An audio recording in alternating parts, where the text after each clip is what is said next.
पशुओं को मिलेगा प्यार और मिल्को मोर पशु आहार तो दूध बहेगा, मुनाफा बढ़ेगा। मिल्को मोर पशु आहार। इको प्लस का नया आविष्कार eco plus hexa power TMT इसकी प्रीमियम क्वालिटी व उन्नत जंग रोधक क्षमता दे बेजोड़ मजबूती। इको प्लस सीमेंट और स्टील, इस पर है देश को भरोसा। और उत्तर प्रदेश में विधानसभा चुनाव अब 5वें पड़ाव तक पहुंच गया है। 5वें पड़ाव में आपको बताते चले कि 27 फरवरी को उत्तर प्रदेश के 12 जिले में वोटिंग होगी और 12 जिले की 61 विधानसभा सीटें हैं जहां पर वोटिंग होगी और मतदाता अपने मताधिकार का प्रयोग करेंगे। और समय सीमा भी हम आपको बताते चले कि सुबह 7 बजे से शाम 6 बजे तक वोटिंग होगी।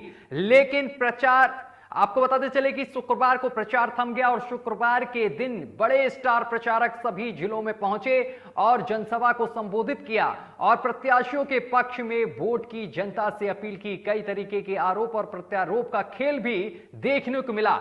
वहीं आपको बताते चले कि डिंपल और जया पर्दा भी वहां पर कौशाम्बी पहुंचे और वहां पर जनसभा को संबोधित किया। इसी के साथ योगी आदित्यनाथ ने भी कई जिलों में पहुंचकर जनसभा को संबोधित किया। अखिलेश यादव भी इसमें पीछे नहीं हटे। अखिलेश यादव अयोध्या पहुंचे श्री राम की नगरी में और वहां से जनसभा को संबोधित किया। जनता से प्रत्याशियों के पक्ष में वोट करने की अपील की। इसके साथ ही जनता से 300 यूनिट बिजली मुफ्त देने का वादा भी किया।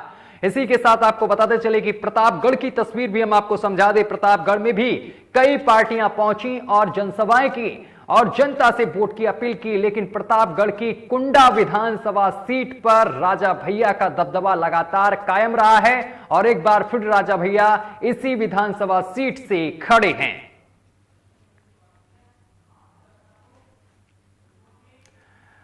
और इसी पर ज्यादा बातचीत करने के लिए हमारे संवाददाता मनीष हमारे साथ सीधा लाइव जुड़ गए हैं प्रतापगढ़ से। मनीष, अगर प्रतापगढ़ की बात की जाए तो वहां पर क्या तस्वीर बनी हुई है?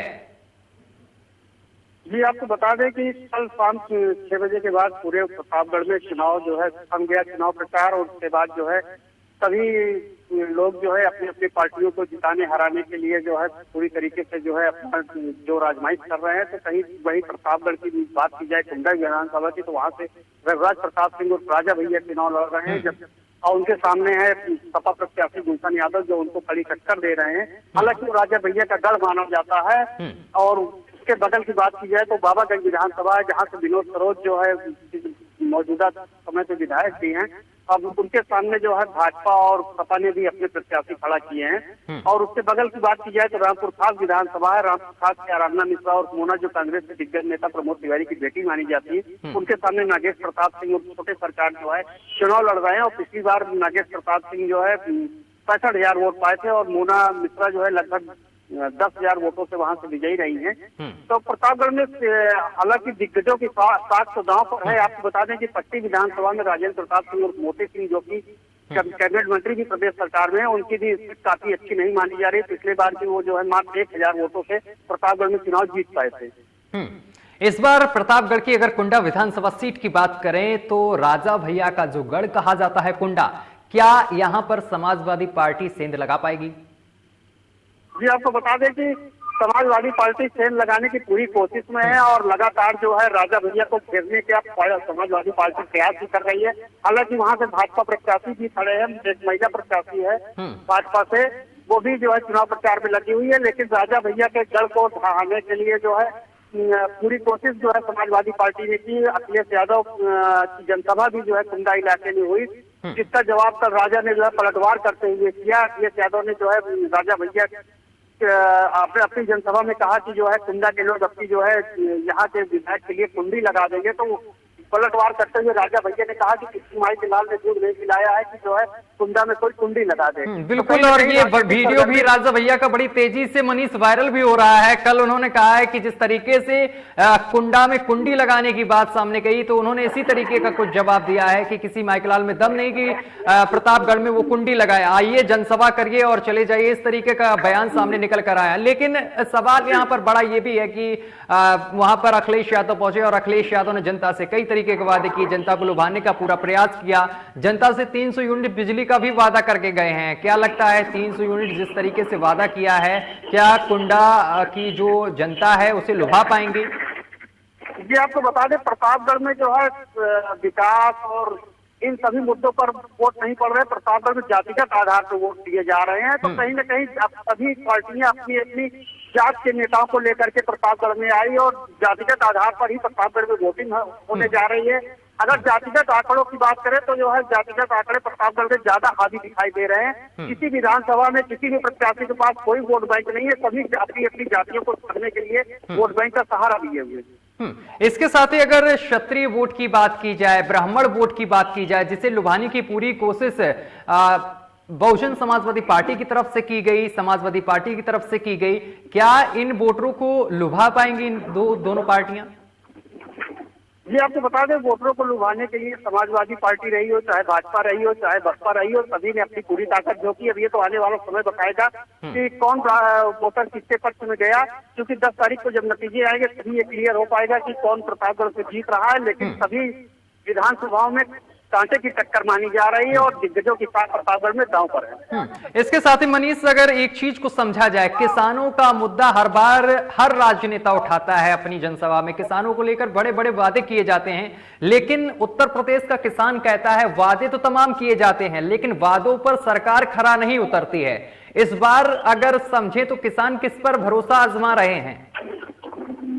जी प्रतापगढ़ में बड़े किसान तो है नहीं, छोटे छोटे किसान हैं और छोटे छोटे किसानों के अलग छोटे छोटे मुद्दे रहते हैं। तो प्रतापगढ़ में किसानों का कोई मुद्दा नहीं है। ज्यादातर बड़े किसान तो पश्चिम साइड में पाए जाते हैं। प्रतापगढ़ में सीमांत किसान है, छोटे किसान है, तो इनके मुद्दे जो है बहुत ज्यादा नहीं है प्रतापगढ़ में। हालांकि आंवला की नगरी प्रतापगढ़ को कहा जाता है और प्रतापगढ़ में आंवला कारोबारी जो है पूरी तरीके से टूट चुका है। हालांकि भाजपा ने इसके लिए जो है 1 डिस्ट्रिक्ट 1 प्रोडक्ट की स्कीम दिलाई, लेकिन वो यहाँ के किसानों को रास नहीं आई। जैसे कि रास नहीं आई, और भी चीजें हैं। कुछ किसान ये कहते हैं कि हमें रात रात भर अपनी फसलों को रखाना पड़ता है, उनकी सुरक्षा करनी पड़ती है, क्योंकि आवारा पशुओं से कहीं ना कहीं किसान त्रस्त हो चुका है। और जब किसानों से हमारे कई लोकमंच के जो संवाददाता हैं उन्होंने बात की तो एक ही किसानों का मुद्दा था कि किसानों ने साफ तौर पर कहा कि हम जो आवारा पशु हैं उनसे पूरी तरीके से त्रस्त हो गए हैं, कहीं ना कहीं हम इनसे निजात चाहते हैं। तो इसको लेकर अखिलेश यादव लगातार कहते भी रहते हैं कि किसान पशुओं से निजात पाना है तो साइकिल का बटन दबाएं, 300 यूनिट बिजली पाना है तो साइकिल का बटन दबाएं। क्या लगता है किसान इस बार साइकिल का बटन ही दबाएंगे क्या? जी अब ये तो बड़े किसान तय करेंगे, क्योंकि वो सब पश्चिम उत्तर प्रदेश में, प्रतापगढ़ में छोटे किसान हैं। हालांकि जो है किसानों की समस्या जो है यहाँ पर बाढ़ों से तो है और गायों से मतलब गोवन से है प्रतापगढ़ में समस्या। और 2 दिन पहले प्रतापगढ़ के सदर इलाके के कालवापुर बाजार में स्वतंत्र सिंह की मीटिंग हुई थी। उन्होंने जो है मंच से किसानों से माफी भी मांगी कि इस बार जो है प्रतापगढ़ में या पूरे प्रदेश में जो है सरकार बनने के बाद जो है आवारा पशुओं के ऊपर पूरी तरीके से निजात दिलाने की कोशिश करेंगे। क्योंकि हमने जो पैसा जो है भेजा जो है गायों के लिए वो जो है गौशालाओं में नहीं पहुंचा और वो जो है इसके लिए जो है हम आगे पूरा प्रयास करेंगे। हाँ, इसके साथ ही मनीष ओझा, इस बार जो वोटिंग नए युवा करने जा रहे हैं, जो पहली बार वोटिंग करने जा रहे हैं, उनके लिए भी कई मुद्दे हैं। युवाओं से जब बात की गई तो उन्होंने कहा कि नौकरी यानी कि रोजगार मिलना सर बहुत जरूरी है। तो युवाओं का क्या रुख है प्रतापगढ़ में? युवा किस तरफ जाता हुआ दिखाई दे रहा है?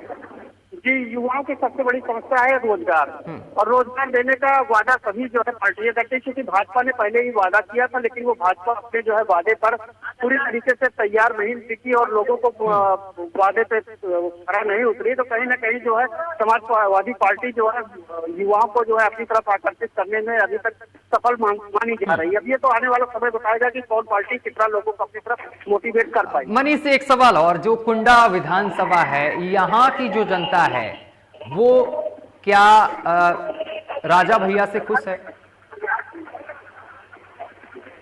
ये राजा भैया प्रतापगढ़ जिले के चर्चित चेहरे हैं और कुंडा का मतलब राजा भैया का कुंडा जो है गढ़ माना जाता है। और सभी जात और बिरादरी के जो है, क्योंकि वहाँ पे क्षत्रिय मतदाता मात्र 15,000 हैं, तो क्षत्रिय मतदाताओं की संख्या बहुत कम है, लेकिन तब भी जो है वहाँ के लोगों का स्नेह और प्यार जो है राजा भैया को हमेशा से मिलता आया है। तो इस बार राजा भैया को यही उम्मीद है कि जो है इस बार भी जो है लोगों का प्यार मुझे मिलेगा और वो वोट में इसको तब्दील करेंगे और मैं विजयी हूँ।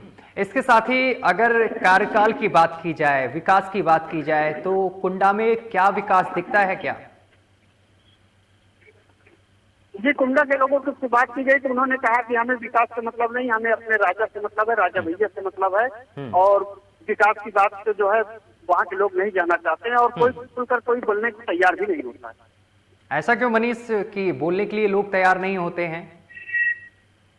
अब इसकी वजह तो वहाँ का आम नागरिक ही बता सकता है कि वो लोग खुलकर नहीं बोलते हैं, क्योंकि जो है ऐसा माना जा रहा है कि इस बार जो है सपा प्रत्याशी गुलशन यादव उन्हें कड़ी टक्कर दे रहे हैं, लेकिन जो है उनके पक्ष में भी कोई बोलने को तैयार नहीं होता है। जब लोगों से बात की जाती है तो लोग कहते हैं कि भैया मुझे जो है आप मार्केट में मत बुलवाइए, जो है ये आप 10 तारीख के बाद ही तय कर लीजिएगा कि कौन यहाँ। बिल्कुल, यानी कि मनीष साइलेंट वोटर है, वहां पर कुछ बोलने के लिए तैयार नहीं है वोटर, लेकिन 10 तारीख के परिणाम की बात जरूर वोटर वहां का करता हुआ दिखाई दे रहा है। फिलहाल हमें तमाम जानकारी पहुंचाने के लिए बहुत बहुत शुक्रिया आपका मनीष, हमारे साथ जुड़े और तमाम बातचीत की, कुंडा विधानसभा क्षेत्र की बात की कि वहां पर किस तरीके का वोटर है और किसान क्या चाहता है, वहां का युवा क्या चाहता है। लेकिन वोटर प्रतापगढ़ का बोलने को तैयार नहीं है, लेकिन वोटर ये जरूर साफ तौर पर कह रहा है कि 10 तारीख को जो परिणाम आएंगे उसी से समझिएगा कि किसके पक्ष में युवा गया, किसके पक्ष में किसान गया। फिलहाल मुझे दीजिए इजाजत और देखते रहिए लोकमंच न्यूज।